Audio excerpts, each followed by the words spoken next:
Welcome back to sort of car talk. हमारे फॉर हसन साहब इस्लामाबाद से वो कह रहे हैं कि मैंने पाकिस्तान में देखा है अभी इस्लामाबाद के अंदर नई बिल्डिंग्स बनना शुरू हो गई हैं और काफ़ी बड़ी बिल्डिंग्स बन रही हैं। Ground plus 15 ground plus 20 buildings बन रही हैं। बट उसमें प्रॉब्लम ये आता है कि वो उनका प्लान वगैरह सब कुछ अच्छा है लेकिन वो टाइमली बन नहीं पाती। तो अब अगर जैसे मैंने इन्वेस्टमेंट करनी है, मैंने अपार्टमेंट लेना चाहता हूँ, मेरा प्लान है कि मैं किसी अच्छी बिल्डिंग में लूँ, तो मैं उसमें लूँ तो उसमें ख़तरा ये है कि वो बिल्डिंग पता नहीं कब तक बनेगी। तो इस चीज़ को कैसे इंश्योर किया जाए कि बिल्डिंग टाइप में बनेगी और बिल्डिंग में कोई प्रॉब्लम नहीं होगा, ये बात करते हैं।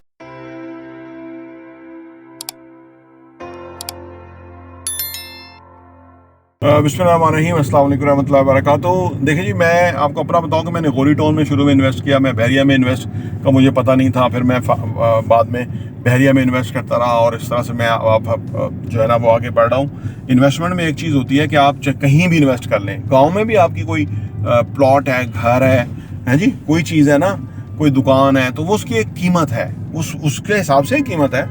तो वो कीमत है तो आप उसके मालिक हैं और कल को आप उसको इन कैश करेंगे तो वो आपके लिए एक असासा है।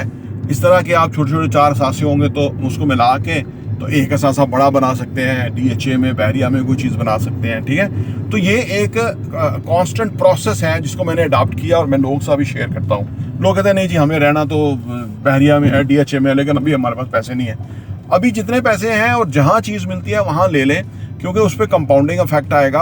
आपकी चीज़ महंगी होगी, ठीक है, जो आपने खरीदनी है वो भी महंगी होगी, लेकिन कम से कम आपको कहीं से गेन भी तो होगा ना। इसी तरह से अगर आपका दिल है कि मैं ऐसी बिल्डिंग में रहूं कि जो बड़ी अच्छी डेवलप हो, कोई 10-20 स्टोरी बिल्डिंग हो, मतलब 20 स्टोरी बिल्डिंग हो जिसके अंदर बहुत सारी फैसिलिटीज़ हो वगैरह हो, तो वो जो मार्केट में अभी, क्योंकि पाकिस्तान में ये ना बिल्डिंग बनी नहीं है, ये सिविल एविएशन अथॉरिटी है, ये ग्राउंड प्लस 3 से ज़्यादा बिल्डिंग बनाने नहीं देती थी। कहते थे जहाज़ गुजरेगा तो वो उसके लिए डेंजरस है। भाई दुनिया के जहाज़ न्यूयॉर्क में उतर जाते थे, इनके जहाज़ पता नहीं कोई अंधे बहरे थे कि ये आगे बिल्डिंग से टकराते थे। तो उन्होंने ना, अच्छा, बजाय कि किसी स्पेसिफिक एरिया को रोके बाकी जगह में बनाए, कहीं भी नहीं बनाने देते थे। वो तो भला हो इमरान खान का कि जिसने वर्टिकल बिल्डिंग का रवाज दिया। तो ये पिछले 2 साल पहले की बात है, कौन सी कोई 2 दहाइयाँ हो गई हैं। 2 साल में 10 स्टोरी बिल्डिंग तो आम बहरिया में हम भी बेच रहे हैं, बना रहे हैं, ठीक है। 20 स्टोरी, 30 स्टोरी, 50 स्टोरी बिल्डिंग ज़रा कम है। तो आप ऐसा करें कि 10 स्टोरी बिल्डिंग में इन्वेस्ट कर लें, तो जो 20 स्टोरी, 30 स्टोरी, 50 स्टोरी बिल्डिंग बन जाएंगी ना, तो वो आप जब बन जाए तो उसमें ले लें, बजाय कि आप पहले लें और उनका प्रोग्राम भी ना बने। उनको पार्टनर होते हैं, पैसा लगता है, वो पैसा इकट्ठा हो नहीं पाता, 100 रीज़न होती है। तो आप उस झमेले में पड़े ही ना, टेंशन में रही ना, आप रीजनेबल जो प्रोजेक्ट है उसके अंदर इन्वेस्ट कर लें।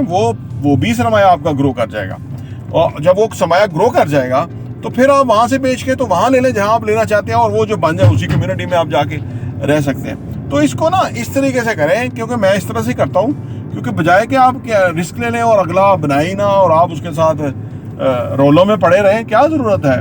वो बना लेगा, उसकी जो मार्केट वैल्यू होगी उस पर हम खरीद के रह लेंगे।